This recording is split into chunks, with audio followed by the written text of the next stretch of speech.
Good evening, everybody, and thank you very much for joining us. I hope you're all well. My name is Michael Newman. I'm the Chief Executive of the AJR, the Association of Jewish Refugees, and thank you for joining us for what seems like an ever timely event and discussion that we'll be having this evening. And I'm delighted to welcome Peter Gumbel as our guest, and with whom I'll be in conversation in a couple of minutes. We welcome, obviously, our members, and it's very nice to see so many of you, and thank you again for joining us.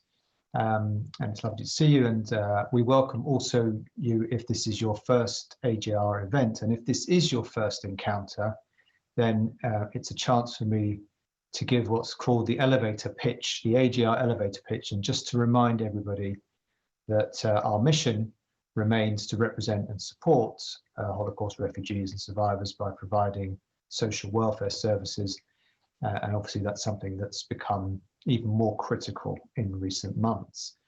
And so, as I've done in recent events, I have a couple of requests. And the first one is, if you know of anyone, if you or anyone you know needs our services or some assistance, then please do let us know. And obviously, I say that because we're all missing each other and the in-person interaction that we have. And that's why we're having this event online, and these events have helped transform us and our work and our services during the pandemic, and helped us reach many more people and to new audiences. And then, of course, for those of you who know, you will know that alongside our social welfare support, the second limb of our work is to engage with the second and third generations, something that might appeal directly this evening to those who are watching because of the subject. And those descendant generations looking to connect themselves with family heritage. And citizenship is one way, but we would argue also so is joining the AJR. And so my second request is, if you are of the refugee background or know someone that is, please do consider joining us and our community. Preserving the link to parents and grandparents also connects to the third part of our work, which is supporting the development of Holocaust education and commemorative projects and resources, including our own unique testimony collections. And those of you who are familiar to AJR, you would have seen them showcased in previous events. And as we move from living to documented history, our mission is strengthened by connecting the resources we're helping to build and the subsequent generations, so that they can engage, interact, not only with the family stories, but also to challenge Holocaust denial and distortion. And I think that all brings us neatly onto our event this evening. I'm delighted to welcome Peter Gumbel. Peter is an editor and writer of several books, and has been a journalist with Reuters, the Wall Street Journal, Time, and Fortune. He was born in England and now lives in Paris since 2002. And Peter and I are going to have a chat for about 45 minutes, and then we'll try to get to as many of your questions as possible. So if you do have a comment or a question, then please drop it in the chat function that many of you are obviously very familiar with nowadays. And I will do my best to pick up as many as I can and not get criticised, as I have been in the past, for not getting to particularly your question. So apologies if I haven't picked up your question in the past. I will endeavour to do so this evening. And then we'll just, as I said, we'll get to those. And for now, though, well, actually, for the duration of the event, we're going to keep people on mute to save any background noise. But in case you miss any of the proceedings, or you would like to watch again, or send to a friend to encourage them to read Peter's book or to join the AJR, the event is being recorded this evening, and it will be available on the AJR's YouTube channel in a couple of days' time. So I think that's the housekeeping out the way. So Peter, welcome. Thank you very much for joining us, and congratulations on the book, another book. And perhaps you could start by giving us a précis of the book and your motivations for writing it. Sure. Well, thank you very much indeed for inviting me to this event. I'm delighted to be on a call with so many people, and very interested in the feedback and you know, reactions that you may have. So my book is called Citizens of Everywhere, and the subtitle is Searching for Identity in the Age of Brexit. And it was sparked by Brexit, actually, because in 2016, when the referendum took place, I felt that I had been orphaned. I am somebody who was born in Britain, grew up British, felt extremely British, very proud of being British. And at the same time, there are two other aspects of my personality. One of them is that my grandparents and my parents were born in Germany and were German refugees. In fact, the story I tell in the book is primarily about my grandparents, who got out only at the last minute in 1939 and came to England as stateless refugees and then were naturalized at the end of the war. So I have this German side, which is part of my heritage, a difficult heritage, something that we never really talked about very much at home. And we can get to that later if you like. And then the other side of my personality, and another aspect, is I feel very European. I have lived and worked in a number of European countries.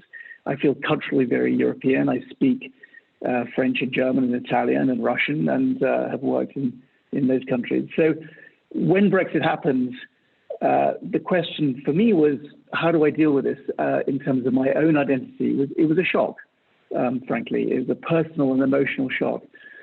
And what I did was, I think quite a few others in the same situation have done this too, which is that because my grandparents and my parents lost their German citizenship, I was eligible to apply for German citizenship.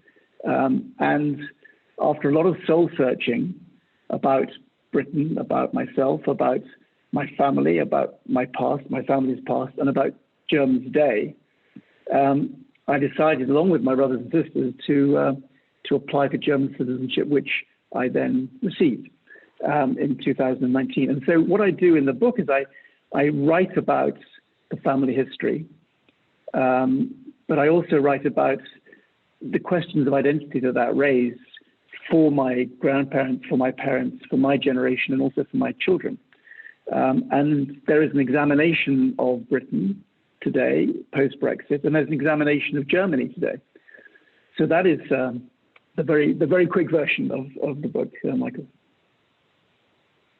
Yeah, I mean, it's interesting. When we spoke the other day, I sort of described reading the book. To me, we were perfectly articulating what many will feel, but also precisely what many will precisely disagree with. And it's part praise of Germany and part lament for Britain. So does one part of it weigh heavier than the other? Was it a feeling of rejection by Britain, but total welcome by Germany, or how do you see the balancing? It wasn't really, one or the other. This is not a zero-sum game. The decision to apply for German citizenship was really because I felt I wanted to connect with the European and the German part of my heritage and my culture. At the same time, I didn't give up my British passport. I haven't denounced and renounced my British citizenship. So I'm actually in a very fortunate position of having two nationalities, two passports, which reflect, in my mind, both my birth and my heritage and conviction. So I think that's the short answer.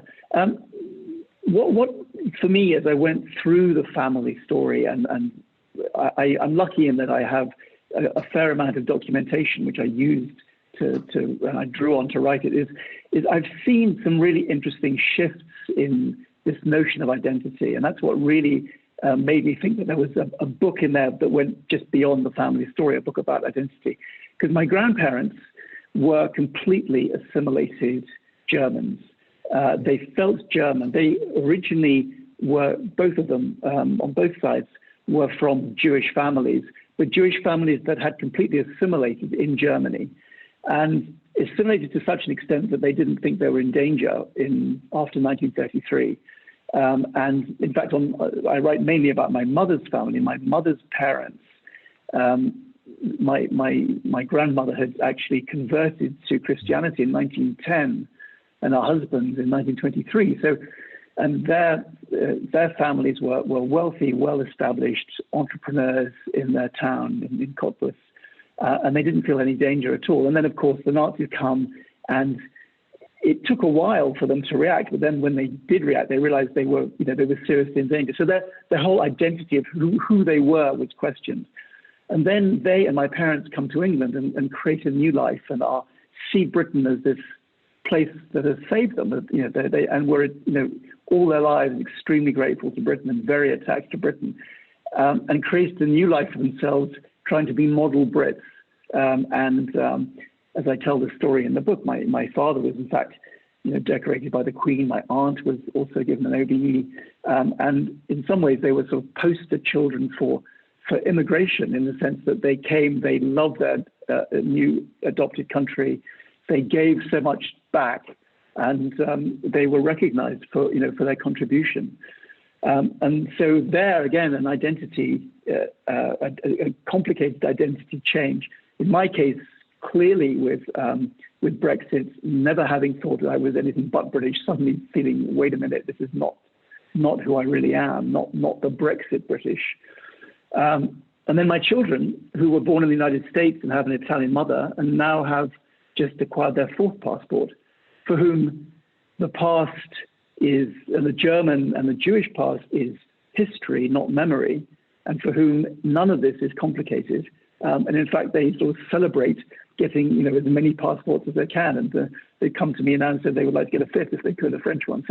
So what's interesting, and what I try to tell the story of in my, it's a very short essay really, is this idea of identity and how it shifts and how actually it's pretty precarious. And what is important, my sense of what is important, is that real citizenship is about values, much more so than geography. And certainly in my family story, that is the case, that geography has been an important player in shaping who we are and who we think we are. But the values and the importance of values is something that is really almost more important than that geography.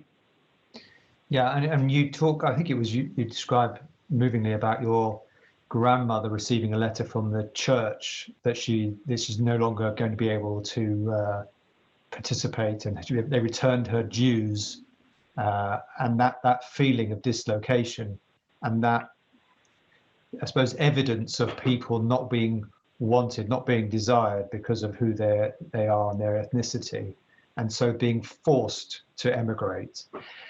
And I suppose that's what makes it particularly ironic, if that's the word, when you then describe about Britain's demise and Britain's decline, being orphaned by Britain. I mean, I've seen it, some people say that your criticism of Britain is over the top. It's too scathing, particularly as a country which gave your grandparents refuge.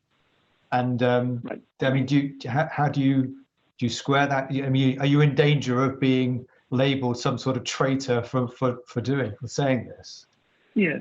No, certainly I've seen that criticism, and I have a very tough line on Britain today, which is that in many ways the values that I was referring to previously, that the values that were so attractive to my parents and my grandparents, and to me growing up, the tolerance, the openness, the kind of the humanity, the sense of community. I mean, many of these values continue and are very important and really shape what is Britain for me. But at the same time, what we've seen is since already before the referendum, since about 2010, a very big upsurge in an intolerance and a closing of the mind and a closing off of what makes Britain fantastic, frankly, which is this openness, this international aspect, this idea that you can make a home in Britain, and one of the things that I think is really important, and sadly it's undeniable, is that when you look at the studies of what really influenced the Brexit vote, immigration comes up absolutely at the top, and that there was a really almost like a paroxysm of intolerance that happened, and that is what scared me. I mean, because that intolerance was something, again, it's in me emotionally. It's in me. My parents, my grandparents experienced an intolerance which was on a different level, of course, but at the same time, it is nonetheless scary to see the idea that the foreigner could somehow be the enemy, the bad person. And I call my essay "Citizens of Everywhere," clearly in reference to Theresa May's terrible October 2016 speech, when she talks about, if you're a citizen of the world, you're a citizen of nowhere, because that for me raised this sort of specter that we remembered from the Third Reich of the Nazis talking about, the ewige Jude, the eternal Jew, restless, no place to settle, no place to be, just a menace.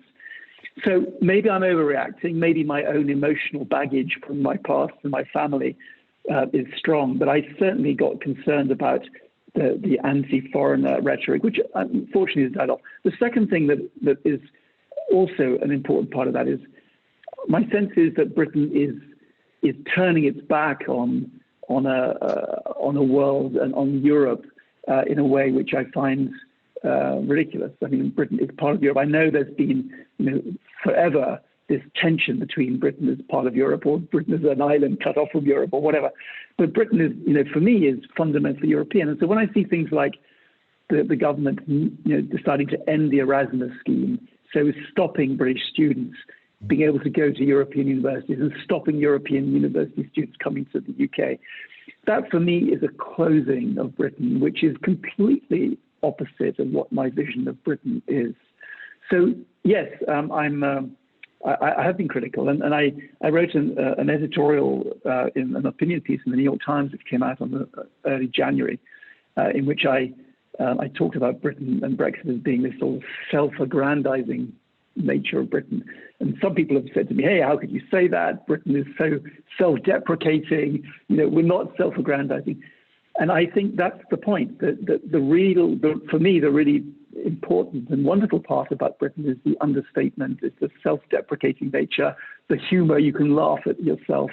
And somehow Brexit is this idea that Britain is a great power in its own right and can do everything by itself. And that, for me, is self-aggrandizing. And I know, as I say, I know that struck a chord and some people didn't like it, but I stand by what I said. And I think that aspect of it, and those aspects of it, are the reason why I am quite critical of Britain. Yeah, well, I'm going to ask you anyway about, because it seems to be, you talk about 2010 and earlier, this is just, we're in danger of parodying Yes Minister sketcher. This is just Britain's long-running relationship with Europe, centuries-long, deep sore, countries that we fought wars against, and then sought allegiances and then broke and it changing again. And it's sort of continuing. This is another iteration of it. This seems to be the latest iteration, perhaps a more seismic one, but it's another iteration. Yeah, I think. Yes, it's clearly another iteration, but it is more seismic. It's more seismic because the world has changed. We don't go to war with each other anymore, thank goodness. And the European project, since Schuman already in the 50s, has been one of living peacefully, pooling sovereignty, creating community. And I think stepping out from that, which is what's happened, is turning your back on the modern world, in the sense that we are increasingly interconnected. We are culturally, but also economically and politically more and more interconnected. And Britain by itself, when it had an empire, may have made some sense. Britain in 2021, when the world is, about finding your place between the United States and China and so on, that doesn't seem to make much sense to me. I use an analogy of of Austria, which may be unfair, but which is that before the First World War, the Austro-Hungarian Empire had a larger population than Britain, and Austria today is nothing. And I think there's a real danger now that Britain, in 100 years' time, we might look back at this moment and say, Britain, we've already seen the tensions between Scotland and Ireland, and so what happens to the United Kingdom is up for grabs, but also what happens to Britain on its own at a time when Europe is an important part of the world and Britain is no longer part of that.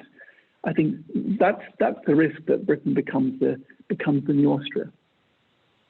Yeah, I mean, you touched on colonial past as well, and it seems that these are countries beginning to look themselves in the mirror and trying to find an identity in that post-colonial world. And of course, Britain's post-colonial decline has been a long-running one. It stretches back to partition and Indian independence and the post-war late 40s. And it seems to come back again into debates in society. And now you have it with its role of commemorating figures in the past, because the statues and whether they should continue to be honoured or they have a place in public life. On the one hand, we would criticise countries in Europe. I mean, I know I've written critically about Hungary for putting up statues for people who were enthusiastic Nazis and supporters, and at the same time, there are people saying we should not take down statues of people who were involved in the slave trade. So how do we square this one? I mean, how would you deal with Rhodes' statue at Oxford? Would you take it down? Would you leave it? Would you put a plaque up? How would you deal with it? It's a great question, and it's a very contemporary and important issue. I actually first came across it in a completely different context, which is when I worked in the Soviet Union as a young reporter, and I was there when it collapsed. And then already then there was a big debate. What do you do with all those Lenin statues? What do you do? I mean, the Stalin statues had gone, and the Lenin statues are still there. And there was this sort of agonized debate about how do you deal with that.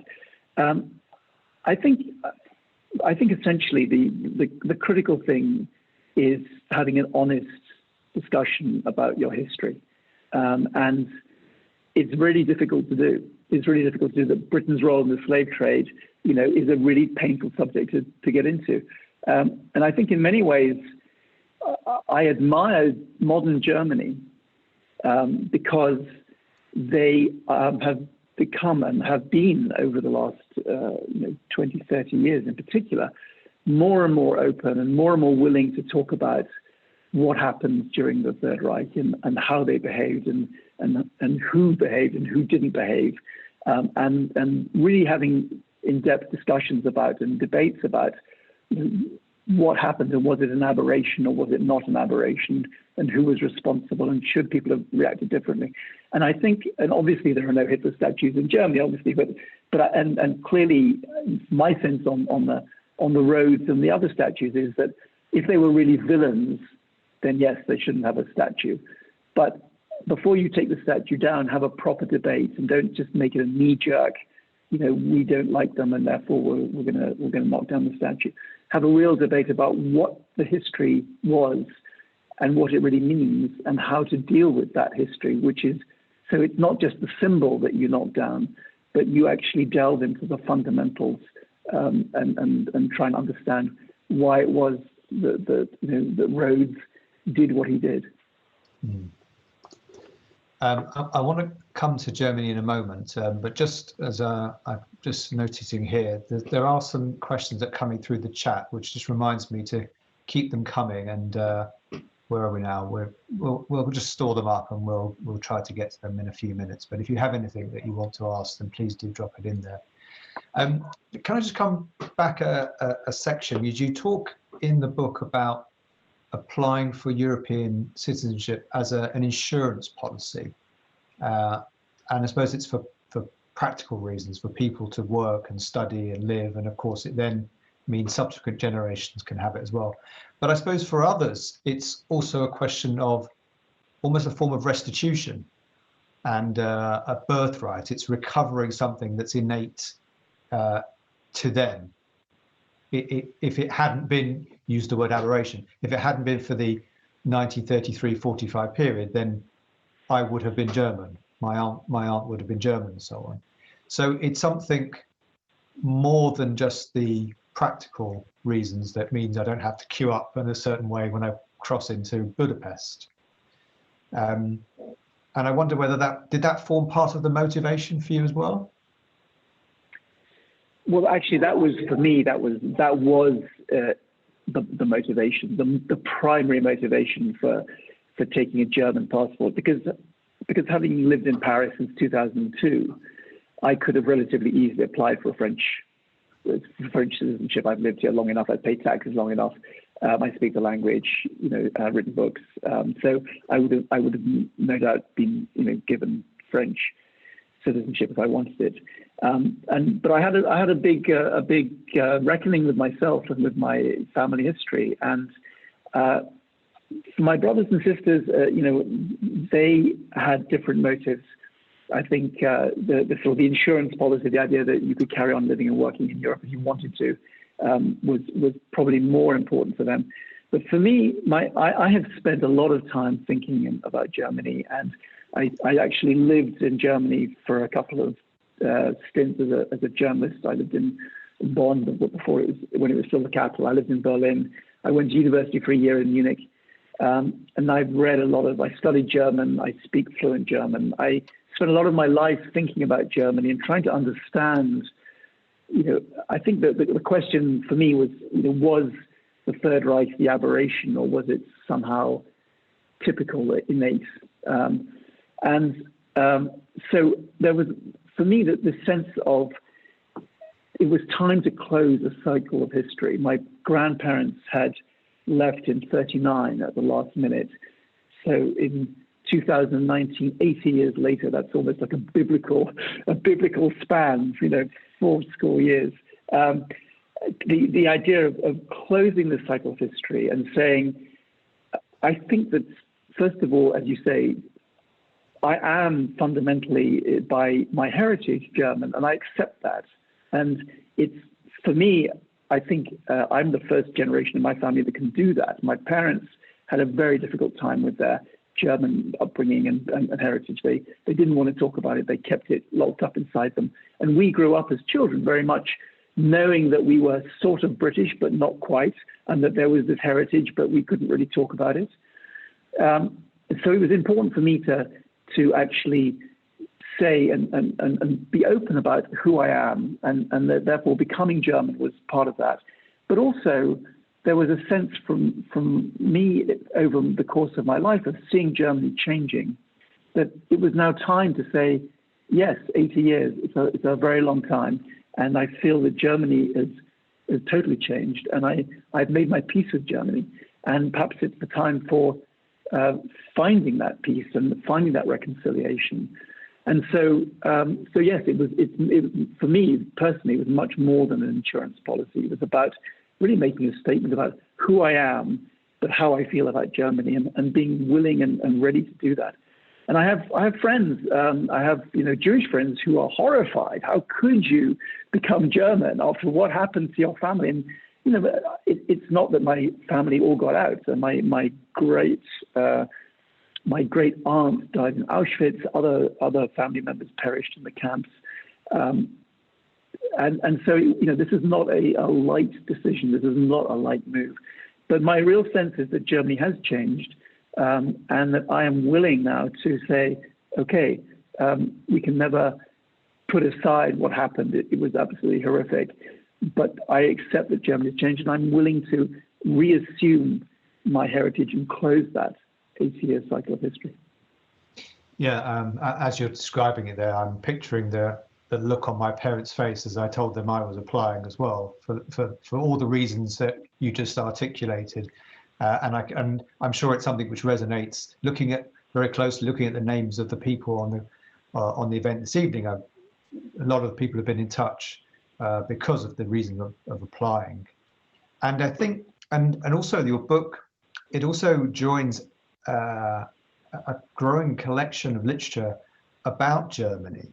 I'm thinking of Susan Nyman's Learning from the Germans. I don't know if you've read that, about this remembrance culture and working off the past culture that they have. I won't try to say the long word. That wasn't the cricket test I had to pass to apply. But there is this sense of putting their finger in the sore and addressing it in a very different way from any other country. And if you extend the analogy to any post-colonial country, really examining closely and learning and reaching out. And there seems to be a number of examples of that, from the Stolpersteiner to funding museums and international projects. A real sense that their willingness to investigate that past and explore it, that seems to be different from other countries. And I think that's what attracts people, or at least makes it easier for them when they're making that application for citizenship. Yes, that's exactly right. And certainly, living in France, it's been very interesting to see the differeces. France did not play a glorious role during the war. There was many Jews actually living in Baden were sent to the camps in Poland via a kind of a holding camp in the Pyrenees called Gurs, and then up through Paris and then into Poland. If you go to the Pyrenees in this town, you will hardly find much of anything of any remembrance at all. And the French, even in the last 20 years, they've now started to acknowledge their role in terms of sending Jews, and it was the French police. It wasn't the Nazis who were doing it. It was the French sending Jews to their deaths. But it's very recent, and compared to Germans who really delved into it and really try to figure it out, there is a huge difference. Absolutely. Yeah. So there's one thing which is also very interesting. My on my mother's side, because my great grandparents had been wealthy industrialists. They were in a textile manufacturing, and they lived in a textile town. And when the wall came down in '89, that side of the family did a restitution claim and regained the family villa and were compensated for the factory. And there was a discussion among my parents' generation about what to do with that money, and they decided to create a foundation, a charitable foundation, and to finance the theatre and the university in that town with that charitable foundation. And so that was the first step towards a reconciliation and a sort of healing. And every year there's a little ceremony when the prizes are awarded to the best actors and the best academics. And I've gone several times. And every time I go, you get this incredible reaction from the Germans in this East German town that has not very much going for it, who are just overwhelmed that a family with our history could actually want to reconcile and want to give to the town despite everything. And there, so there again, I personally, by taking the German nationality, closed my own cycle of history, but already my mother's generation had started doing that with this gesture. Yeah. And so, given the centrality of Germany, obviously in your book, but of this act of remembrance and examination, how do you view the upcoming election this year? I mean, it's the end of Angela Merkel, and then there's going to be installation of a new chancellor. Does it feel like a pivotal moment to you? I mean, how are they going to, the successor going to continue the work of Mutti? Yeah, well, she's been amazing. Clearly she's been an incredibly strong figure, and actually coming from East Germany, all credit to the Germans for going with somebody who was, not classic in terms of their political profile, and she's been a remarkably strong leader and very understated. And I think when I talk about values, of all the European leaders, she was the one who basically said to Donald Trump, you've got to start behaving here. Everybody else was too shy or too, worried about the consequences, but she wasn't. So clearly, very, very big shoes to fill, and it's going to be interesting to see whether, whoever succeeds and whoever's elected will manage to fill that. But my sense, again, and this is part of the examination of Germany that I have done, is my sense is that it's more than just one political leader.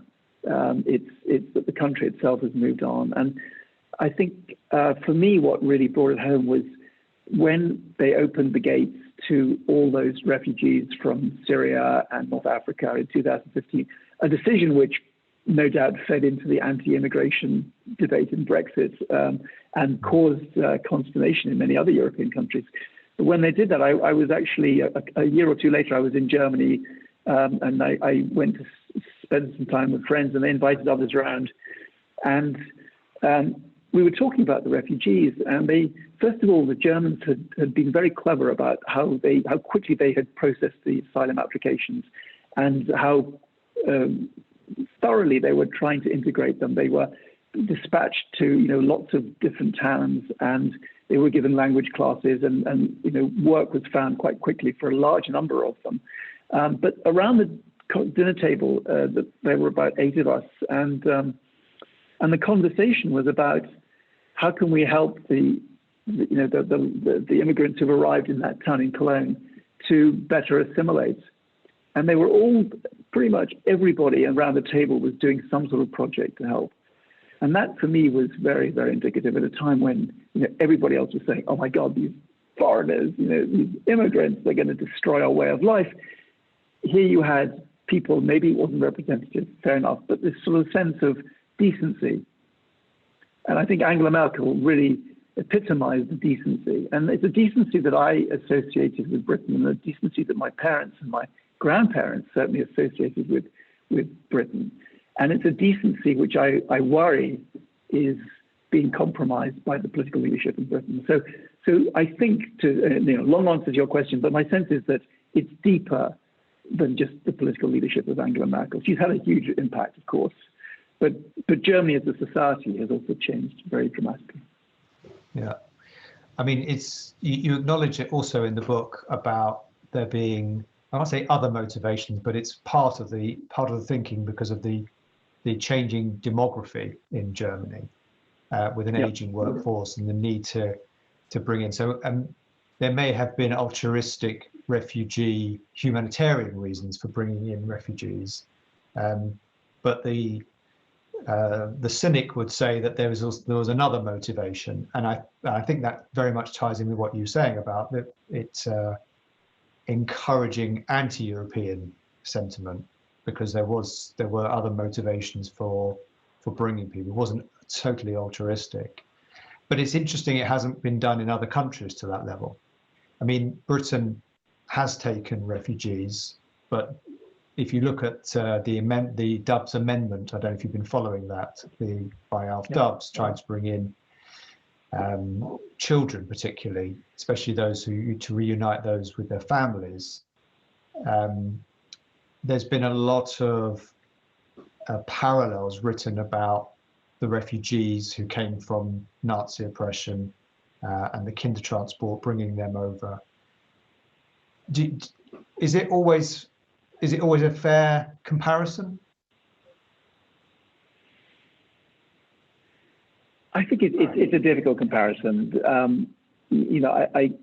I think you also have to acknowledge that for Britain, wartime Britain or pre-war Britain, they took in a lot of people from German Jewish refugees, but they also didn't take in a lot of people. And America, a lot of people didn't get out. It was complicated to come to Britain, and even my grandparents and my parents, who were incredibly grateful and loved Britain and would never say a bad thing about it. My father was interned on the Isle of Man, and I found some letters he'd written in which he was clearly scared that he might be deported somewhere. And there was a certain amount of anti-foreigner, and being German in post-war Britain, originally German in post-war Britain, was difficult. And I think that's one of the reasons why they were so keen to assimilate and to become totally British. So when you look though at the Syrians and others, I mean, it is analogous. Well, I mean, they were fleeing civil war and likely death, and so there are lots of parallels there. I think the sort of German Jewish refugees to Britain were different in the sense that many of them were middle class, very settled, and so it wasn't as much about sort of economic reasons. It was really to save their lives, and to a certain extent that was the case with with the Syrians, but not necessarily with all the refugees. So I think it's very hard. You can't really compare, but at the same time, there are definitely some similarities you can draw. Yeah, and obviously to say that any individual episode needs examination in its own right. I mean, we talk about, on the one hand, British refugees coming to Britain, and then yet being interned, and internment wasn't bad enough. Internment was of German pro-Nazis together with German Jewish refugees, because it was right. really grotesque. Yes, really grotesque, obviously. Yeah. Right, I think we're going to get to some of your questions. So if people have put things in the chat, thank you very much for doing that, and we are going to try and work our way through here. All right, let's have a look here. Of course, to say that a lot of what we're talking about, of course, is Germany because it's your family background, but there are people from within the AJR applying for lots of European countries, citizenship because of their ancestry, both from Nazi oppression, but also going back to the expulsion of Jews from Spain and Portugal, because both those governments have now made it possible. Not so many German Jewish refugees with Sephardi Spanish backgrounds, but nonetheless, it's happening. More Austrian.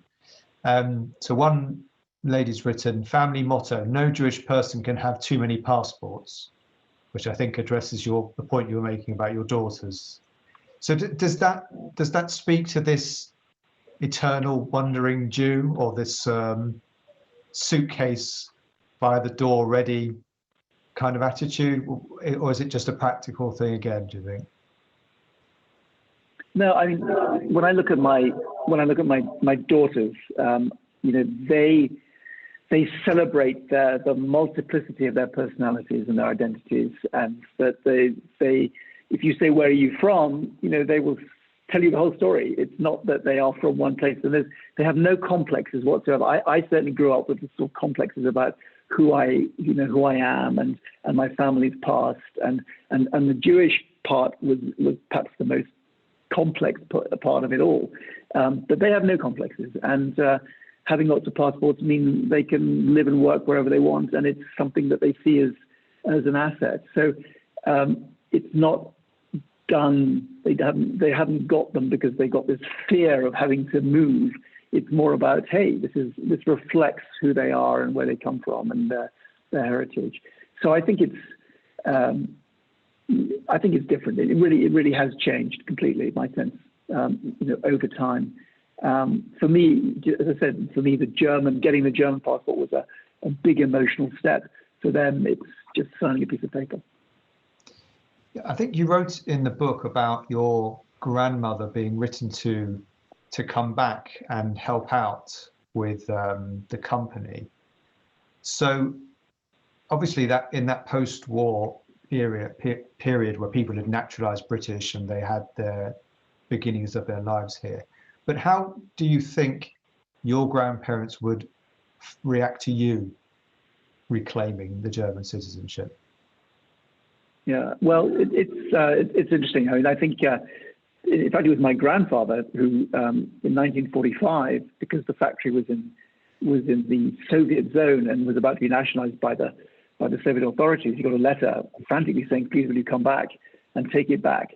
And he, before he left and before they had left, they had to go to the town hall in Cottbus and swear an oath they would never go back to Germany. And I should also say that my uncle, who came over on the Kindertransport, he joined the commando unit made up of German Jewish refugees and was killed on Normandy Beach on D-Day. And so my grandfather wrote back and said, there's no way I'm coming back, to honor my sister who was killed in Auschwitz and to honor my son who died fighting for Britain. We made a home here and it's our home. So I think that's important. That whole coming back. Sorry, I'm missing your question again. Just remind me where you wanted to go with this. I'm sorry. I went off on the family history. Yeah, I think it's very much connected because it's all part of the steps that you would take in one's mind when making the application. I suppose it was more specifically about what your grandparents, how they would react. Yeah, well, they clearly it was no for them. My parents, it was slightly different. My mother really didn't want to deal with her German past. And I described in the book a scene that was really important to me when I was 11. I was always a curious kid, and I was 11, and I remember over dinner asking her what had happened and why she wouldn't talk about her past. And she couldn't do it. She just got up, was crying, and left the room. And when you're 11 and you see that is so delicate a subject that your mother can't even bring herself to talk about it, you don't broach it. My father was different. My father was more reconciled. He did work in Germany. He was in insurance, and he tried to build up ties between Britain and Germany, and that's why he got his OBE. So he was a bit more reconciled. So I think they already then when they were still alive, they would have been more willing to countenance this idea that I would become German. What was important was that they let me study German. They let me go to Germany. They never stopped me at all in my inquiry. And they encouraged me. It was, find out who you are. And so that's, for that reason, I think they would not object. I think what they would be unhappy about is Brexit. I know that for sure. My father spent his whole life trying to build ties between Britain and business ties between Britain and the rest of Europe. He was on committees to help create a European insurance market. We had holidays in Europe. We felt very culturally European. And so from that point of view, I think I'm certain that they would have been absolutely appalled by Brexit. And so, yes, with the caveat that the German part is extremely delicate and emotional, I'm pretty sure that they would have supported my decision. Yeah, you touched on something else which I remembered in the book about one of the traits of the second generation, this feeling of guilt and also the lack of intergenerational communication. And so I suppose a lot of people would identify with that conversation, that aborted conversation you had, where it's too painful to talk about, and yet there's a missing bit of your history to join the dots to find out what happened. And you can't square something like that, because if you don't have that link, it's gone. But it just made me remind me of that. The next question is kind of, maybe it's more of a statement, but it's somebody talking about how they applied for German citizenship, but they're the daughter of a Viennese, somebody who came from Vienna on the Kindertransport, but they never considered applying for Austrian citizenship instead of German. And again, I think it seems to be a sort of calculation on the approach of that individual country to its post-Holocaust history, addressing its history. And maybe that comes into it for some people as well. Yeah, well, I mean, the Austrians famously tried to convince the world that Hitler was German and Beethoven was Austrian. Neither of which are true, but and yes, they were the first victims. Right, and they were the first victims. So yes, I mean, Austrians. I mean, I think Germany has been, because it's in the constitution that you have this eligibility. It is certainly easier and has been clear that it's possible And I think other countries, it's harder. Yeah. Just to go back though to your point about the emotional part and the lack of communication. I think again, it'd be interesting to know, from the people who have dialed into this, how much this resonates with their own experience. My sense is that it took me a while to deal with the taboos. First the German taboo and then the Jewish taboo, which, as I said, was even stronger. My grandmother, when she was 20, converted, and her father had been was a big figure in the local synagogue. And I can't imagine what the dinner time conversation was like when she comes home and says, "By the way, Dad, I've just been baptized." But I think that whole question of trying to unlock that and is something that I started reading the psychiatrists, particularly in Israel, who've written really good articles about this, and continue to recognize myself in the lack of communication, the sense of who are we, not fitting in ever completely, the silence, the terrible silence, and the taboos, and breaking through. And one of the fantastic things that has happened with writing this book has been that I have connected with my brothers and sisters at a level we have never connected at before, to talk very openly about those feelings that we all had in our own way and we all processed in our own way, but had never talked about with each other. And I think, so from that point of view, it's been very good. And I've had a lot of reaction, a lot of emails, because on my website there's an email contact address, and people have been writing to me and sort of saying, "Wow, this really resonates." This idea of breaking through the silence, of unlocking that box, and how important that is. And it is like a liberation. It's a very wonderful thing. Yeah, and not only that, you've answered the next question by doing that already. But just to come back, because the other person at the beginning, before they got to that question, they start with, "Speaking as an American, where the events of January 6th insurrection is a glaring reminder of white supremacy is alive and well everywhere in the world, I would not say Peter's take on what England has become is overstated. Nationalism is a rampant global issue, sadly. And calling out everywhere we see, experience and learning from history, and make certain the horrors of xenophobia won't be repeated." So yeah, it extends right up until 2021, and sadly there will be even more contemporary examples. I think just to pick up that point, I think that's a really important point. And one of the reasons why my concern about Britain has grown, like my concern about America, is that you can see how quickly institutions and traditions that you felt were, time worn and eternal, can be overturned or questioned, and just proroguing a parliament and raising the idea of breaking international law deliberately, things like that, which I wouldn't have expected at all from Britain. And of course, in the United States, Donald Trump in 4 years, has managed to drive a bulldozer through the American Constitution in some ways, and that is really worrying. So, can they put it back together again? Yes, I mean, I hope so. That's the impeachment is happening even as we talk now. So there's a wound there. There's a wound in the United States, which is I think is going to have long-term impact. And I feel for the same reason that there's a wound in Britain too that will last and will not scar easily. Yeah. Well, I think there's probably more people listening to this than the impeachment. I'd like to say, if the two events are going on concurrently. There's a gentleman who's asked the question: when you find yourself explaining your new citizenship to Germans, how do they respond? When they visited Germany for the first time as a new German, young people didn't know what to make of me. Are you some sort of curious entity when you speak to people?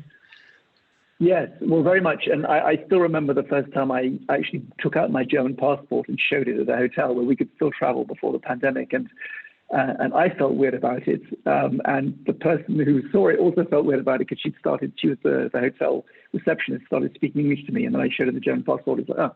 So I think, definitely there's a sort of a novelty value. One of the interesting things that has happened, though, is I actually wrote a piece for a German newspaper in December about becoming German in Die Welt. And there were a lot of comments, interesting comments, some of them very supportive, but quite often the comments were, how come you didn't give up British citizenship? Why are we allowing you to have dual citizenship? You know, if you want to become German, you should become completely German. That surprised me a bit. I hadn't expected that. But for the most part, people are quite surprised by the story and the idea that I would want to become German, and very, very eager to hear it, and very. I think in some ways it's very flattering if you are German and having grown up German and having the idea of the Third Reich is this enormous stain on your record, that there are people who now want to become German who have backgrounds like mine. For them, it's a sign how much the country's changed. Okay, thank you. Let me just find one more. Yeah, this is about. Thank you, Peter, for your wonderful celebration of European Jewish identity, which, as the AGR knows, played a huge role in transforming the UK. And then the first thing they mention is it's food. Obviously, it's there's the J in the Jewish organisation. It's built environment, it's culture, it's publishing. Do you think that Brexit is a rearguard battle against that transformation? And is there a future for Britain that saved his parents and many of those in this audience? So I suppose it's an interesting one because we talked about where we are now, and you've talked and written about you worry for Britain in the future. Can you just expand on that a little bit? Yes, I mean, I think one of the differences between Brexit and Donald Trump is that Donald Trump, you can vote out of office. Brexit, you're sort of stuck with. And we can already see, a month in to the full thing, that there is sort of a kind of an underlying nastiness in that, and a lot of tension between Britain and the rest of Europe, which I suspect and fear will continue and potentially get worse. And I just hope it doesn't get out of control. And I think we have to be very careful that we don't start, getting into more than disputes, that it doesn't degenerate even further. So is there a future here? I think there is, but I think it's going to take time. I think the economic consequences and the political consequences will have to be felt first before people realize that this was what I think is at least a historic mistake, a terrible historic mistake. And then at that point, there may be a rethink. But this is not going to happen quickly. It's going to take a while, I'm afraid. And in the meantime, I think what's important is that we keep the dialogue going, we keep the cultural exchanges going. We don't, view Britain as anything other than culturally part of Europe, and try to overturn, the more egregious things that are happening at the moment, like Erasmus and so on. I think there's a role here to try and limit the damage, frankly. That's the best we can do at the moment. And maybe down the road, there will be a reconciliation and an attempt to get together. But it won't be easy. I think a lot of damage has already been done. The next one, I suppose, is a personal question, but then they're all personal. You talked about the conversion of your grandparents and the assimilation, and I think that would be true for a lot of the refugee families, which I think in part explains why they were able to come out, because they then had the means and the connection, they had integrated, and so they were had the resources available to be able to flee. But this is a question about religion, because the questioner says that Christianity was not forced upon her, and they'd never been baptized, nor are they Jewish, so they're nothing. And what about you, Peter? Do you have a religion? Do you identify? Well, identity is a different thing, but yeah, do you have a religion and do you practice? That's a very good question. I personally grew up, like my brothers and sisters, in the Church of England. My mother used to sing in the church choir every Sunday. I was never particularly religious or particularly interested. But when I started delving into the Jewish background, I then was starting to figure out, is there something there? And also didn't gel with me at all. So I'm sort of passively Christian, I suppose, but not at all active.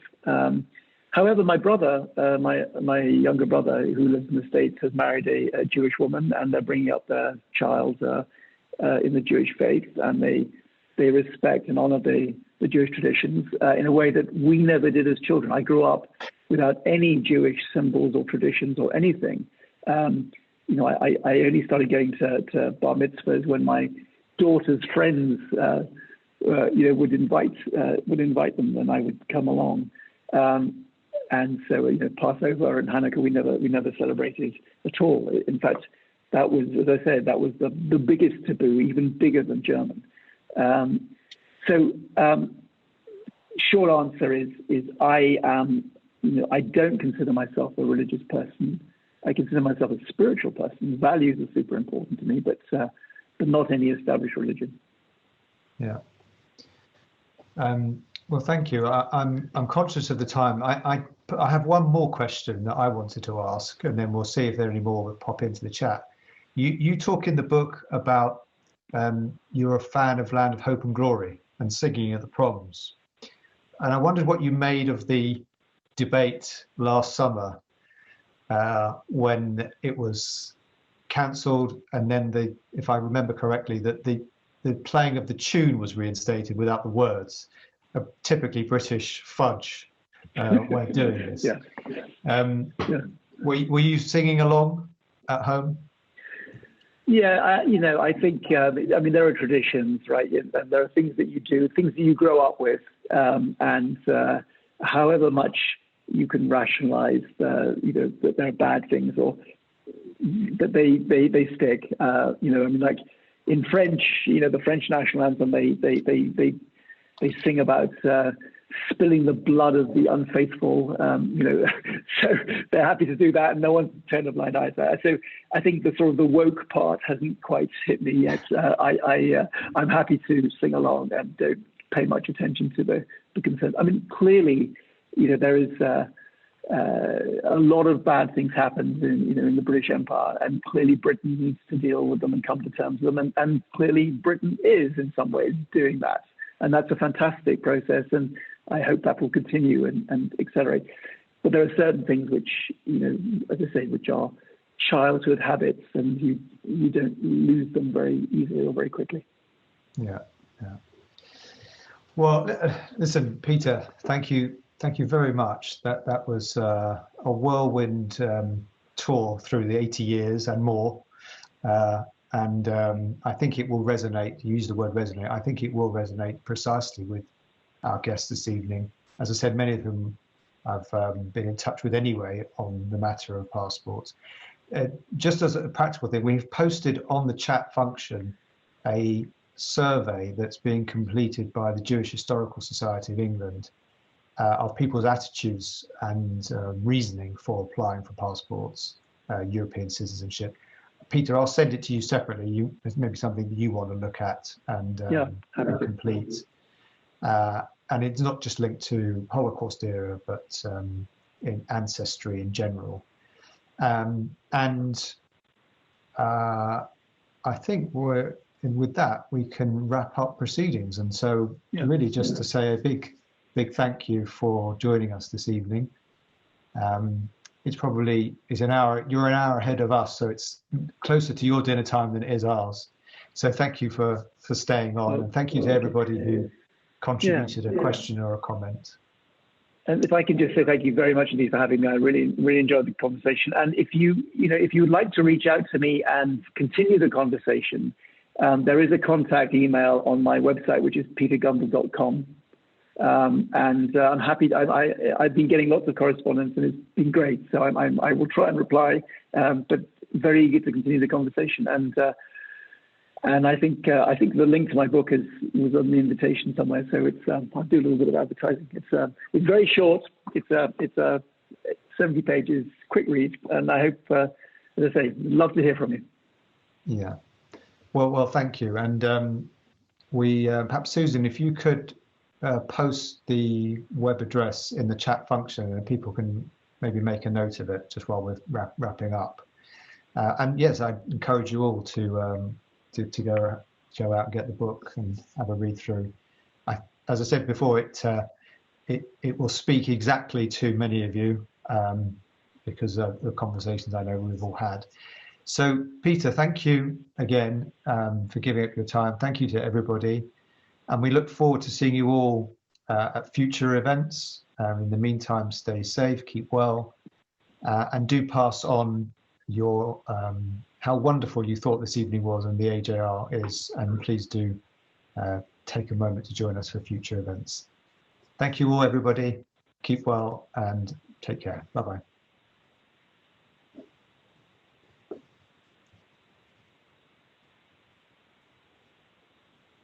I don't know if you're still there, Peter, but thank you very much. That was yes, I am. Thank you very much, Michael. That was really good. That went really fast, but I hope I answered most of the questions. It was a very interesting conversation. So yeah, we tend to find that the hour or so just zooms past. Excuse the pun, and people get wrapped up in it. It's great. It's really great.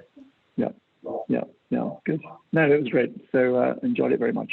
And as I say, I really hope that I get some reactions and feedback, because it's been very interesting to see the sort of the types of people who've written and the sort of things they've been writing.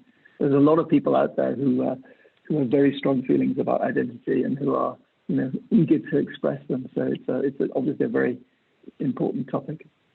Yeah, not a simple one to square, identity. But yes. All right, we'll let everybody go. Thank you, everybody. Thank you, Peter. Thank you so much. Thanks. Okay, bye now.